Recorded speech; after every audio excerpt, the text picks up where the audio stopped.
पहले तो ये जो ख़तरा या अंदेशा मौजूद है कि पंजाब में किसी बड़े सियासी रहनुमा को इलेक्शन कैंपेन के दौरान निशाना बनाया जा सकता है, क्या करने की ज़रूरत है कि 2007 वाली सिचुएशन दोबारा ना हमारे सामने आ जाए?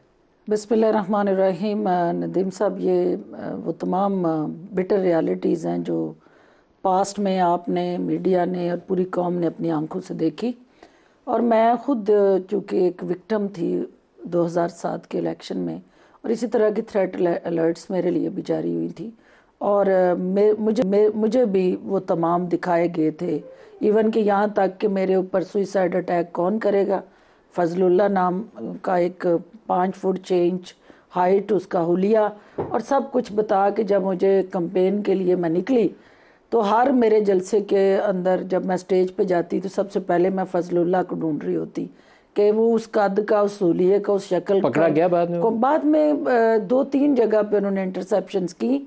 और ये सारे सिक्योरिटी जो मेजर्स हैं वो मुझे ब्रीफ किए गए, रूट बदले आपने, किसी तरह भी एक गाड़ी में नहीं बैठना, गाड़ियाँ चेंज करें, फिर आपका प्रोग्राम किसी को नहीं पता होना चाहिए। ये इलेक्शन के अंदर ये चीज़ें इफ़ेक्टिव नहीं हो सकती क्योंकि अफरा तफरी और हर तरफ आपका एक गहमा गहमी चल रही होती है, तो जिसमें डिटेक्टर से आप लोगों को चेक करके जलसों में नहीं घुसा सकते। 27 दिसंबर 2007 होता है, ये बहुत ही नाखुशगवार वाक़या। तो और क्या करें कि अब वो वाक़या ना हो दोबारा, अल्लाह ना करे। देखिए, मैं समझती हूँ कि इस वक्त इसमें तो कोई शक नहीं कि पाकिस्तान के मुखालफिन जो हैं, ये पाकिस्तान ने जो 1 साल में स्टेबिलिटी ली है, इकनॉमिक एंड सिक्योरिटी, उसको डीरेल करने के लिए ना सिर्फ गठजोड़ कर रहे हैं बल्कि प्रैक्टिकली बैरूनी मदद के साथ पाकिस्तान के अंदर कुछ ऐसे हालात पैदा करना चाहते हैं कि जिससे हमें अल्टीमेटली वो नेशनल चैलेंजेस हमारे बढ़े और एज अ कौम जो है हमारे लिए मसाइल आएँ। लेकिन रियासत जाग रही है, और रियासत ने सियासत को अगर साथ चलाना है तो फिर रियासत और सियासत जब तक इकट्ठे बैठ के इस चैलेंज से निपटने की एक है उनके एंड पे जिम्मेदारी, जो कि वो आसान तरीके से प्लान करके उसको प्रीएम्प्ट भी कर रहे हैं। बहुत सारे ऐसे केसेस और इश्यूज हैं नदीम भाई के जो प्रीएम्प्ट हो जाते हैं, हमें पता नहीं चलता, लेकिन उनको इंटरसेप्ट कर लिया जाता है, प्रीएम्प्ट कर लिया जाता है, ना वो मीडिया की जीनत बनते हैं ना किसी अखबार की सुर्खी, लेकिन वो वाक़यात रोक दिए जाते हैं। हमारे सामने वो वाक़या आता है जो हो जाता है। फिरदौस बीबी 8 ही कोई इंतखाबात हैं या आगे खदशा है आपको भी कि आगे जा सकते हैं? देखिए, पहली बात तो ये है कि जो सिक्योरिटी पैरामीटर्स और ओवरऑल डिस्कशन आप कर रहे हैं, ये उस इलेक्शन को सिक्योर करने के लिए उसका एक प्रोसेस और हिस्सा है। और अगर ये डिस्कशन हो रही है कि ये थ्रेट्स हैं, तो इसका मतलब ये नहीं है कि इलेक्शन को डिले करने की कोई स्ट्रेटजी या कोई mechanism behind the scene plan हो रहा है। ये बिटर रियलिटीज़ रही, आप विक्टिम्स रहे, आपने उस माइंडसेट को भुगता और आपने बहुत सारे इलेक्शन प्रोसेस के अंदर वो लाशें भी उठाई। ये तो कोई ढकी छुपी बात नहीं है, लेकिन जो लोग ये इसको कहते हैं कि हीला बहाना, या वो सारे सिर्फ इस वक्त दाल में कुछ काला की तलाश में लगे हुए हैं, और वो बदनीयती पे मबनी उनका अपना चूँकि ज़हन, सोच और इस वक्त एक्सपेक्टेशंस, मतलूबा नताइज जो हैं वो उनको फेवरेबल नज़र नहीं आ रहे, तो वो ये समझते हैं कि शायद इलेक्शन को मुलतवी करने की कोई बिहाइंड द सीन कोई स्ट्रेटजी चल रही है। मैं चाहती हूँ कि जो राजा साहब फरमा रहे थे अपने आप को इलेक्शन में वो कैंडिडेट पुट कर रहे हैं या डिक्लेयर कर रहे हैं, तो वकला ही क्यों इस पूरे पीटीआई के स्क्वाड के अंदर जो उनके सोशल एक्टिविस्ट थे, जो उनकी वुमेन एक्टिविस्ट थी, जो उनके यूथ एक्टिविस्ट थे, जो उनके पॉलिटिकल वर्कर्स थे, जो पीटीआई का हरावल दस्ता थे, वो किस बंकर में जाके छुप गए हैं और उन्हें काले कोट को अपने तहफ़्फ़ुज़ के लिए ढाल बनाना पड़ रहा है। और काला कोट जो आयन और कानून के तहफ़्फ़ुज़ का अलमबरदार है, उस काले कोट ने एक जमात का ठेका क्यों उठा लिया है, और वो काला कोट जो है अपने आप को पॉलिटिसाइज करके एक गैर कानूनी सोच जो है, चूँकि हम ये right of freedom of expression and speech पे बिलीव करते हैं, तो बाकी कारकुनान का, बाकी उनके तमाम जो पॉलिटिकल वर्कर्स हैं, उनका हक सलब करने के लिए ये टोला क्यों निकल पड़ा है। और ये सिर्फ और सिर्फ एक ऐसी आग जो मुआशरे के हर सेगमेंट में लगाई गई, हर शोबे के अंदर पोलराइजेशन की गई, वहाँ पे इस किस्म की नफ़रत के बीज बोए गए, जहरआलूद प्रोपोगंडा मुतारफ़ किया गया, वो बयानियाँ जो बाकी इदारों को ज़मीन बोस कर चुका है। अब ये अदलिया और बेंच और बार का जो एक तकद्दस था उसको पमाल करने के लिए राजा साहब, आप इसका जवाब देना एक चाहेंगे? नई चाल चली जा रही राजा है। साहब, और जो मैं नहीं समझती कि पीटीआई के कारकुनान के साथ इंसाफ होगा, जवाब ले लें। क्योंकि ये जब राजा साहब, आप इन इसका जवाब जैसे देना चाहेंगे? पैसे वाले कादावर काला जवाब ले लें। कोट पहन के ब्रेक खड़े नहीं बात होंगे जाएगी। तो हम वर्कर को टिकट कौन दे रहा राजा होगा? साहब, आप जवाब देना चाहेंगे इसका?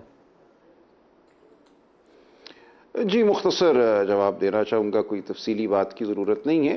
देखिए, ये हकीकत है कि हज़ारों की तादाद में वर्कर्स जो हैं उनको गिरफ़्तार कर लिया गया है, या वो लापता हैं या वो छुपे हुए हैं। अगर वो बाहर निकलें तो धर लिए जाते हैं। छोटे छोटे अगर कोई कॉर्नर मीटिंग या घरों में भी अगर लोगों ने मीटिंग की है तो वहाँ जाके लोगों को गिरफ़्तार किया गया है, और कुछ लेकिन नहीं तो सलमान भाई, MPO के एक तहत लोगों हल्के को के अंदर गिरफ़्तार तो किया गया है। आपकी एक मिनट, जो वोटर्स हैं, मैंने कहा हल्का तो बात 10 कर लाख देते हैं ना। की उस पे बनता है ना, तो चंद वर्कर्स के छुपने से तो वहाँ पीटीआई खत्म नहीं होती ना। जी, मुझे गुजारिश करने दें। तो जब एक दहशत का समा हो और उसमें जो लोग मुतहर्रिक रहे हैं सियासी तौर पे, ख़ास तौर पे वो वर्कर जो मुतहर्रिक रहे हैं, उनको एक सहमा दिया गया है, तो ऐसे माहौल में अगर कुछ लोग सामने आते हैं, ऐसा हरगिज़ नहीं होगा कि तमाम कैंडिडेट वकलाई होंगे, 8-10 लोग होंगे। हल्के तो सैकड़ों की तादाद में हैं, सूबाई और कौमी। तो यकीनन जो पॉलिटिकल वर्कर हैं, जो पुराने एक्टिविस्ट्स हैं, उनको बिल्कुल टिकट मिलेंगे, मुझे यकीन है इस बात का। वकला आप देखेंगे 8, 10, 12 होंगे, इससे ज़्यादा मुझे नज़र नहीं आते। मैंने वो जस्टिस वकार सेठ वाले फैसले का हवाला दिया। आप लोगों की हुकूमत थी उस वक्त, 2 वज़ीरों ने बैठ के प्रेस कॉन्फ्रेंस करके जस्टिस वकार, अल्लाह पाक उनके दर्जात बुलंद करे, उनके ज़हनी कैफियत के ऊपर ही सवाल उठा दिए थे कि क्या उनका जहन भी सही है या नहीं है। पाकिस्तान में हर दौर में, ये राजा साहब ने सही कहा कि कोई ना कोई सियासी जमात इस सिस्टम की बेनिफिशरी होती है जो मैनिपुलेशन करता है। हमें इससे निकलना पड़ेगा।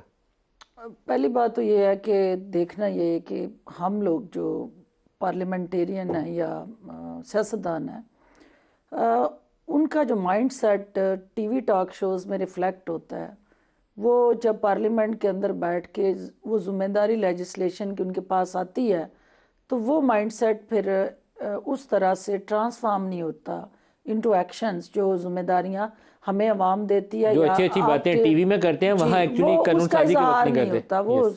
जब हमें मौका मिलता है तो देखें, हमें हमारा वोटर क्या ताकत दे के बेचता है। वो चाहता है कि हम वहाँ जाके इंस्टीट्यूशन बिल्डिंग करें, हम वहाँ जाके रिफॉर्म्स करें, हम वहाँ नेशनल इंटरेस्ट को भी प्रोटेक्ट करें और पब्लिक इंटरेस्ट के भी कस्टोडियन बने। होता ये है कि हमारा चूँकि बड़े सगीर का जो एक रहा है लैंडस्केप जिसके अंदर हम रहते हैं, यहाँ बुत परस्ती और शख्सियात परस्ती रही, तो हमारी जो जितनी सियासी जमातें हैं, इन्होंने इतने ताकतवर बुत जो है वो तराश दिए, और वो शख्सियात इतनी भारी भरकम हो गई कि अदारों के वो कमज़ोर जो वजूद है उसको उन्होंने हमेशा अपने पाँव तले रूंधा।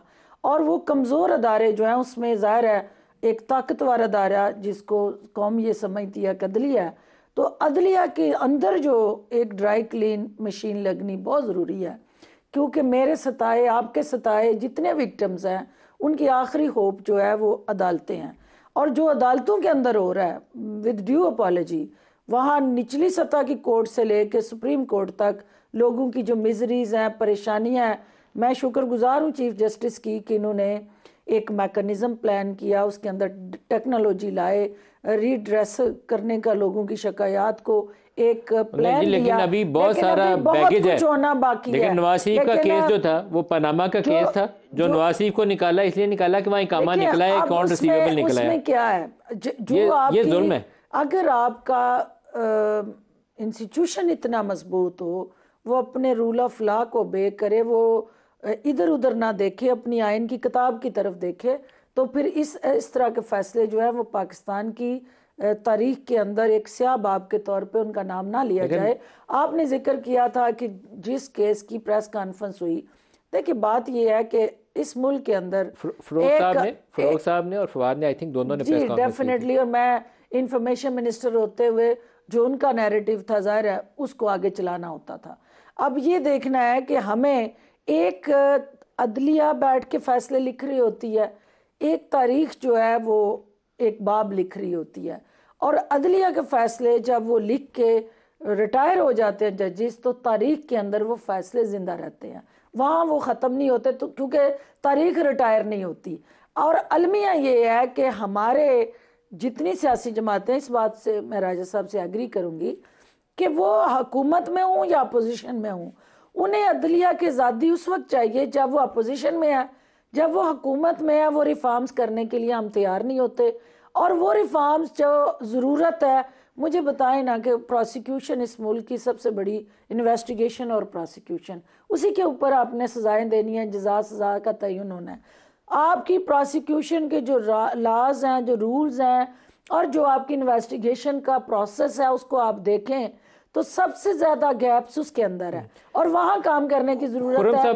खुर्रम साहब, लेकिन मैं अभी बिगर पिक्चर की तरफ ही दोबारा आपको और लेकर ये आता हूं। अनफॉर्चुनेटली मीडिया भी उसमें, जब ये गलत हो रहा होता है तो उस वक्त तालियां बजाई जा रही होती हैं, जब वहां वो चले जाते हैं साहब, तो वो उस वक्त वो फरिश्ते होते हैं। मीडिया खाली तालियां नहीं बजा रहा होता, मीडिया में जो सवाल उठाता है उसके ऊपर बंदिश भी हो जाती है। नहीं, वो बंदिश, खुर्रम साहब, जो वज़ीर आज़म के निकालने की रफ्तार है, आप मलक साहब, मैं यही तो कोशिश कर रहा हूँ कि ओपिनियन फॉर्म करूँ, यही तो कोशिश कर रहा हूँ। ओपिनियन देने वाले नहीं है, आपने ओपिनियन बनानी है, यही तो कोशिश कर रहा हूँ। तो जब वो सवाल उठाऊं कि जिससे आप लोग भी मोटिवेट हो और लोगों को भी अंडरस्टैंडिंग डेवलप। और ये गैप है। सबसे पहली बात ये है कि ये तमाम सियासी जमातें जो हैं वो अपने अपने मैनिफेस्टो के अंदर, और IPP हम ये क्लेम कर सकते हैं कि हमने अपने मैनिफेस्टो में सबसे इम्पोर्टेंट पॉइंट ही ये रखा है कि हम रिफॉर्म्स लाएंगे, इंस्टीट्यूशन रिफॉर्म्स, इंस्टीट्यूशन बिल्डिंग, और जमहूरियत के अंदर शख्सियात अदारों के ताबे होती हैं, अदारे शख्सियात के ताबे नहीं होते। तो जो ट्रू स्पिरिट ऑफ डेमोक्रेसी है वो रूल ऑफ लॉ, आपके भी मैनिफेस्टो का हिस्सा बनेंगे। 100% हमारे मैनिफेस्टो के अंदर ऑलरेडी इनलिस्टेड है, और टॉप प्रायोरिटी है कि रूल ऑफ लॉ जो है वो हर हाल में। डॉक्टर फिरदौस